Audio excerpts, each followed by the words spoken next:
Hello viewers, আসসালামু আলাইকুম। আমি পলাশ আছি আপনাদের সাথে। আর আজকের ভিডিওতে আমি কথা বলবো। আজকের ভিডিওতে জানানোর চেষ্টা করব পোকো M3 Pro 5G এই ফোনটাকে নিয়ে। আরও থাকতেছে এর পাশাপাশি ভিভো Y53s এই ফোনটিকে নিয়েও বলবো।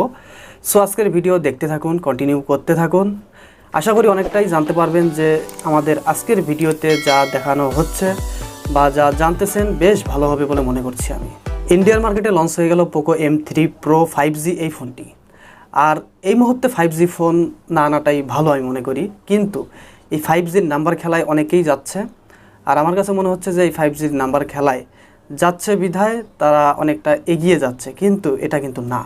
আচ্ছা, যাই হোক, অন্য প্রসঙ্গে না যাওয়াই ভালো।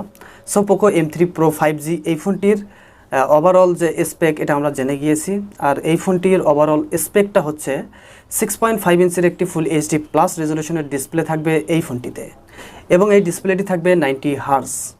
সম্ভবত এটি কোনো অ্যামোলেড ডিসপ্লে না, আর এটি আইপিএস ডিসপ্লে। আর এই ডিসপ্লেটিতে ডাইনামিক সুইচ থাকতেছে, অর্থাৎ রিফ্রেশ রেট অটো করার অপশন থাকতেছে, যার কারণে আপনারা রিফ্রেশ রেট অটোতে রাখলে 90 হার্জ অথবা 60 হার্জে সুইচ করবে। ডিজাইনের ক্ষেত্রেও এই ফোনটি বেশ আকর্ষণীয়। এবারও ইয়েলো কালারের সমন্বয় এখানে দেখা যাচ্ছে, এবং ক্যামেরা বামটা বেশ দারুণ হয়েছে, এবং অনেকটা S21 আলট্রার মতো পেঁচানো ঘুরানো একটু ঝামেলা এখানে দেখতে পারতেছি আমরা। আর এখানে ব্যবহার করা হবে চিপসেট হিসাবে মিডিয়াটেকের ডাইমেনসিটি 700, আর এটি একটি 5G প্রসেসর। আর এই 700 প্রসেসরটা বেশ ভালো। এটা একটি অক্টাকোর প্রসেসর, আর এই মিডিয়াটেকের 700 প্রসেসরটি 7 ন্যানোমিটারে বিল্ড করা একটি প্রসেসর, এবং বেশ ভালো বলা যেতে পারে যেহেতু এটি একটি 5G processor. Poco M3 Pro 5G এই ফোনটিতে ব্যাটারি সেকশনে ব্যবহার করা হয়েছে 5000 mAh ব্যাটারি উইথ 18 ওয়াটের একটি ফাস্ট চার্জার। এই ফোনটিতে থাকতেছে ট্রিপল রিয়ার ক্যামেরা সেটআপ, যার মধ্যে মেইন ক্যামেরাটি হচ্ছে 48 মেগাপিক্সেলের ক্যামেরা, আরেকটি থাকতেছে 2 মেগাপিক্সেলের একটি ডেপথ সেন্সর ক্যামেরা, আরও একটি থাকতেছে 2 মেগাপিক্সেলের একটি ম্যাক্রো ক্যামেরা। তবে কোন ক্যামেরাটি থাকতেছে না? এই ফোনটিতে তো 3টি রিয়ার ক্যামেরা থাকতেছে। এখানে থাকতেছে না আলট্রা ওয়াইড ক্যামেরা, আর ফ্রন্টে একটি পাঁচশোল ক্যামেরা ব্যবহার করা হয়েছে এই ফোনটিতে। এই ফোনটিতে র্যাম হিসেবে থাকতেছে 4GB র্যাম এবং 64GB রম। আরেকটি ভ্যারিয়েন্ট থাকতেছে, সেটা হলো যে 6GB র্যামের সাথে 128GB ইন্টারনাল স্টোরেজ, এবং যেটা 464GB র্যাম রম সেটার প্রাইস হচ্ছে ইন্ডিয়ান মার্কেটে 16,000 টাকা প্লাস, এবং যেটা 664 সেটা হচ্ছে 18,000 টাকা প্লাস। বাংলাদেশে আসলে বেশ ডিফারেন্স আমরা লক্ষ্য করব। সম্ভবত 4GB র্যামের ভেরিয়েন্টটা নাও আসতে পারে, আর 6GB র্যামেরটা দিলেও সম্ভবত 24 থেকে 25,000 টাকা রাখতে পারে। দেখা যাক কী হয়। অন্যদিকে ভিভো তাদের ওয়াই সিরিজের নতুন একটি ফোন লঞ্চ করতে যাচ্ছে, সেটা হলো যে ভিভো Y53s এই ফোনটি।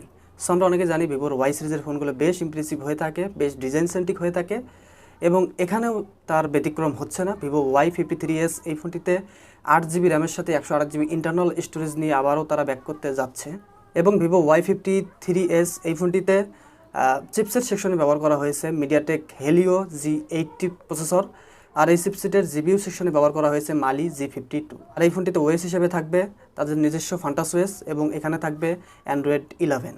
ফোনটিতে ডিসপ্লে সেকশনে ব্যবহার হয়ে থাকবে 6.6 ইঞ্চের একটি ফুল এইচডি প্লাস রেজলিউশনের ডিসপ্লে, বাট এই ডিসপ্লেটা নর্মাল 60 হার্জের ডিসপ্লে হবে, কোনো প্রকার 90 হার্জের ডিসপ্লে এই ডিসপ্লেটিতে হবে না, মানে থাকবে না। এবং এই ফোনটিতে 5000 mAh ব্যাটারি থাকবে, এবং থাকবে একটি 33 ওয়াটের ফাস্ট চার্জার। আর এই 33 ওয়াটের ফাস্ট চার্জার দিয়ে সম্ভবত 1 ঘন্টার মতো সময় লাগবে এই ফোনটিতে ফুল চার্জ করতে। তাই বলা যেতে পারে ব্যাটারি সেকশনে অনেকটাই এগিয়ে আছে ভিভো Y53s এই ফোনটি। তাহলে দেখা যাক যে এই ফোনটির প্রাইস কত হতে পারে। এখনও কোনো প্রকার তথ্য পাইনি এই ফোনটির প্রাইস কত হতে পারে। এবারের টেক নিউজটা হলো গরমাগরম, কারণ আমাদের বাংলাদেশের কোম্পানি ওয়ালটন তারা স্ন্যাপড্রাগনের প্রসেসর ব্যবহার করবে তাদের কোনো একটা স্মার্টফোনে। তাদের কোন স্মার্টফোনে বা কোন মডেলে তারা এই স্ন্যাপড্রাগনের প্রসেসরটি ব্যবহার করবে সেটা কিন্তু এখনও তারা জানায়নি। সম্ভবত ওয়ালটন RX8 মিনিতে সম্ভবত এই স্ন্যাপড্রাগনের প্রসেসরটি ব্যবহার করা হবে। এটা কিন্তু বেশ ভালো ব্যাপার।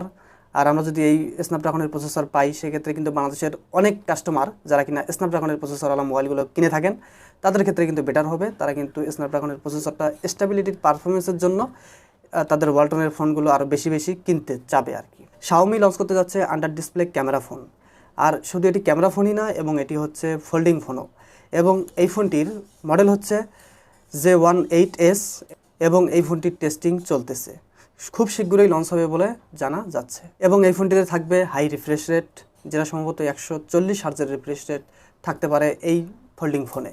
সো ভিউয়ার্স, আমাদের ভিডিও যদি ভালো লাগে তাহলে অবশ্যই লাইক করতে পারেন এবং চ্যানেলটিকেও সাবস্ক্রাইব করতে পারেন এবং কমেন্ট করে জানিয়ে দিতে পারেন কেমন লাগলো ভিডিওটি।